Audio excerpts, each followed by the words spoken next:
প্রিয় ছাত্রছাত্রীরা, আজ আমি তোমাদের কাছে ক্লাস 6-এর রায়মার্টিন প্রশ্নবিচিত্রা 2025 পরিবেশ বিজ্ঞানের সেকেন্ড ইউনিট টেস্টের মডেল 1-এর কোয়েশ্চেনগুলো আলোচনা করব। দেখো কি আছে। প্রথমে আছে, দেখো, এসআইতে বেগের একক হলো A centimetre per second square, B centimetre per second, C metre per second square, D metre per second. উত্তর হবে ডি মিটার পার সেকেন্ড। 2 অক্সানোমিটারে বৃদ্ধির স্কেলটি এ মিলিমিটারে, বি সেন্টিমিটারে, সি মাইক্রোমিটারে, ডি মিটারে অংশাকৃত করা হয়।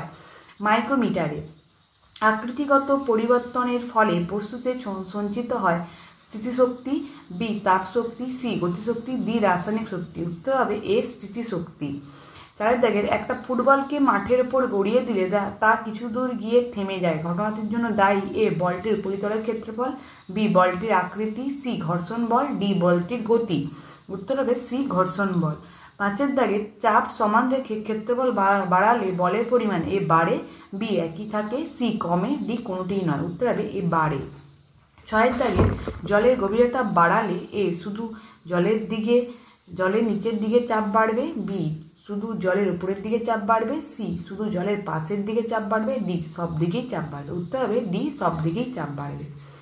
7 দাগে লোহার প্রধান আকরিকটি হলো A haematite, B bauxite, C copper glass, D zinc blende. উত্তর হবে এ হিমাটাইট। 8 দাগে ব্রোঞ্জ তৈরি হয় এ তামা ও টিন, বি তামা ও দস্তা, সি লোহা ও ক্রোমিয়াম, ডি লোহা ও কার্বন মিশ্রিত। উত্তর হবে এ তামা ও টিন। 9 দাগের পাললিক শিলা হলো A basalt, B granite, C pumice, D চুনাপাথর। উত্তর হবে ডি চুনাপাথর। 2 দাগে শূন্যস্থান পূরণ করো। পুরীর তুলনায় দার্জিলিংয়ে বায়ুর চাপ ড্যাশ কম। ড্যাশের গতির ক্ষেত্রে বার্নৌলির নীতি প্রযোজ্য হয়।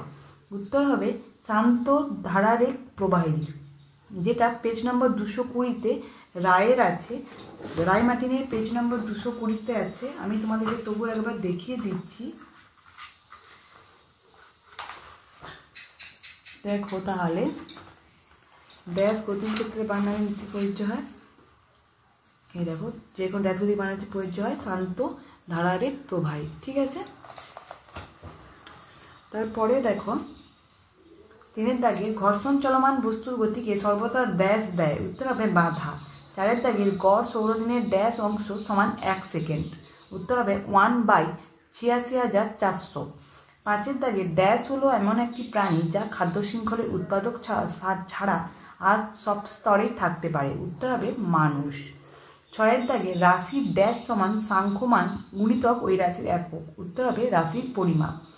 7 দাগের এলপিজি এর পুরো নাম হলো ড্যাশ, কি হবে লিকুইফাইড পেট্রোলিয়াম গ্যাস। 3 দাগের ঠিক ভুল নির্বাচন করো। 1 আছে পরিমাপযোগ্য প্রাকৃতিক বিষয়কে ভৌত রাশি বলে। ঠিক না ভুল? উত্তর হবে ঠিক। 2 দাগে প্রাণীদের বেড়ে ওঠার সময় সব অঙ্গগুলি একই হারে বেড়ে ওঠে। এটাও হবে ঠিক। 3 দাগে সাপ খাদ্য হলেও খাদ্য নয়। এটা হবে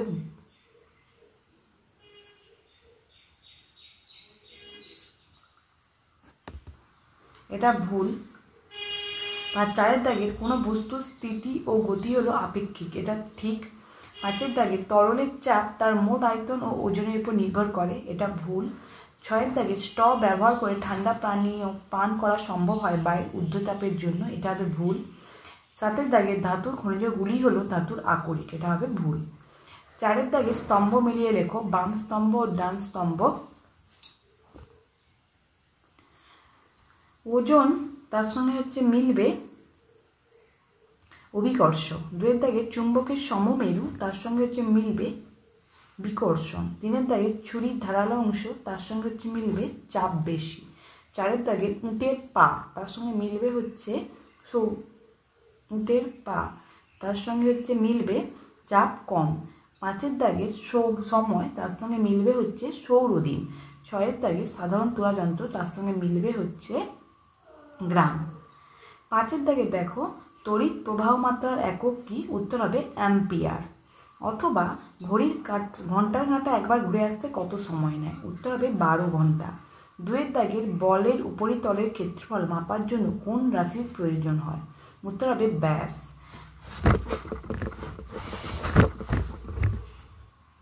তিনের দাগে নদীর বাঁধের জলে কোন শক্তি সঞ্চিত থাকে? উত্তর হবে স্থিতিশক্তি। চারের দাগে খাদ্য পিরামিডের কোন স্তরে জীবের সংখ্যা সবচেয়ে বেশি? উত্তর হবে উৎপাদক।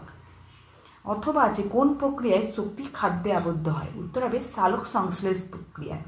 পাঁচের দাগে এসআইতে ঘাতের একক কি? উত্তর হবে নিউটন।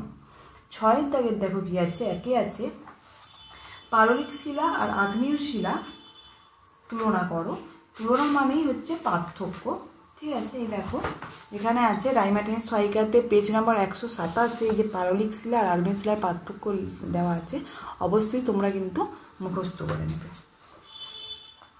তারপর দেখো জীবাশ্ম কিভাবে সৃষ্টি হয়, যেটা আমি তোমাদেরকে দেখিয়ে দেবো। রাইমার্টিন সহায়িকাতে পেজ নাম্বার 124-এ জীবাশ্ম সৃষ্টির প্রক্রিয়া, এখান থেকে এতটা পর্যন্ত লিখলেই হবে, অবশ্যই তোমরা মুখস্থ করে নেবে, ঠিক আছে।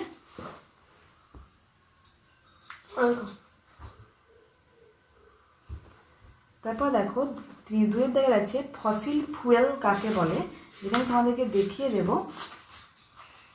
ফসিল ফুয়েল যা আর জীবাশ্ম জ্বালানিও তা, ঠিক আছে। তাহলে পেজ নম্বর 131-এর ওই ফসিল ফুয়েল কি বা অথবা জীবাশ্ম কাকে বলে একই, কারণ জীবাশ্ম জ্বালানি আর ফসিল ফুয়েল একই, ঠিক আছে। ফসিল ফুয়েল আসলেও তুমি জীবাশ্ম জ্বালানি কাকে বলে লিখলে হবে, আবার জীবাশ্ম কাকে বলে আসলে ফসিল ফুয়েল লিখলেও হবে। অবশ্যই এটা তোমরা কিন্তু ফসিল ফুয়েল পড়ার সাথে সাথে জীবাশ্ম জ্বালানিটাও কিন্তু পড়ে যাবে, ঘুরে আসতেই পারে। জীবাশ্ম জ্বালানি কাকে বলা হয়তো না দিল না, হয়তো ফসিল ফুয়েল দিল, ঠিক আছে। তাহলে এখান থেকে এতটা পর্যন্ত অবশ্যই মুখস্থ করে নেবে। তামার আকরিকের নাম কি? উত্তর হবে কপার গ্লাস।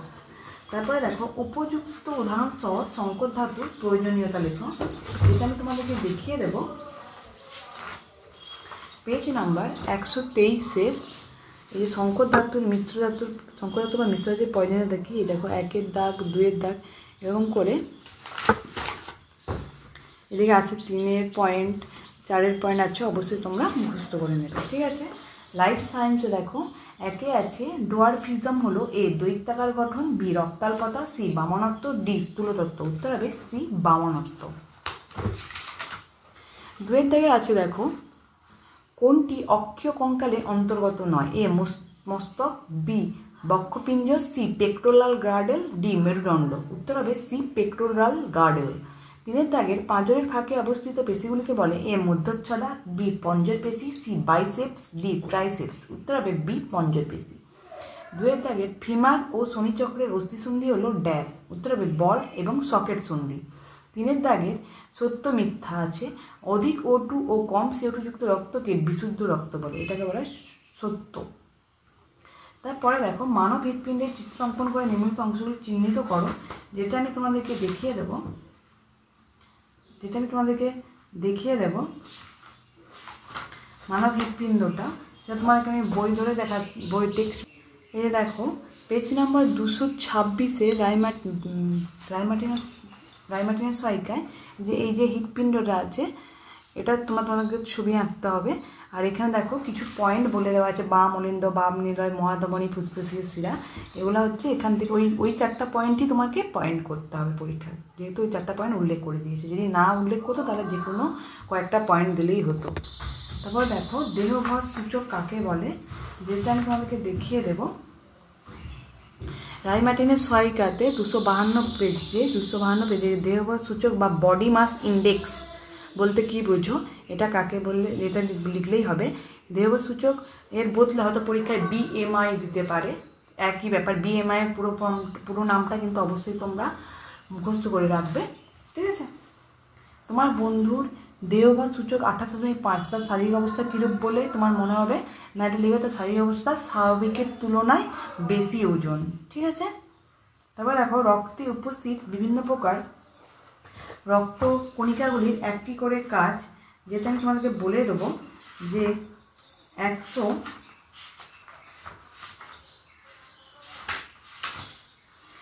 দেখো 12 নম্বর বই, টেক্সট বইয়ের 112 নম্বর পেজে দেখো এই পাশে আছে, দেখো লোহিত রক্তকণিকা কাজ, লোহিত রক্তকণিকা, যেহেতু রক্তকণিকাগুলো কাজ বলছে, দেখো ফুসফুসের কাছ থেকে অক্সিজেনকে নিয়ে পৌঁছে দেয়,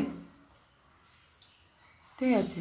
ফুসফুসের কাছ দিয়ে অক্সিজেনকে নিয়ে পৌঁছে দেয় শরীরে আনাচে কণাচে প্রায় সব জায়গায়, ঠিক আছে, এটা হচ্ছে লোহিত রক্তকণিকার কাজ। সেই রক্তকণিকার কাজ কি দেখো, এখান থেকে এতটা পর্যন্ত আমি দাগ দিয়ে রাখছি ওটা।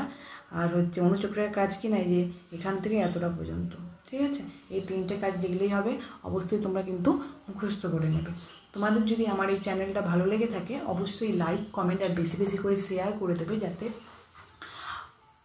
পরবর্তী হচ্ছে যাতে অন্যান্য বন্ধুদেরও দেখতে সুবিধা হয়। আমি পরের দিন মডেল 2 আলোচনা করে দেখাবো, যাতে আমার এই ভিডিওগুলো তোমরা সবার আগে পেতে পারো। সেই কারণে অবশ্যই আমার চ্যানেলটিকে কিন্তু একটা সাবস্ক্রাইব করে রাখবে। ধন্যবাদ।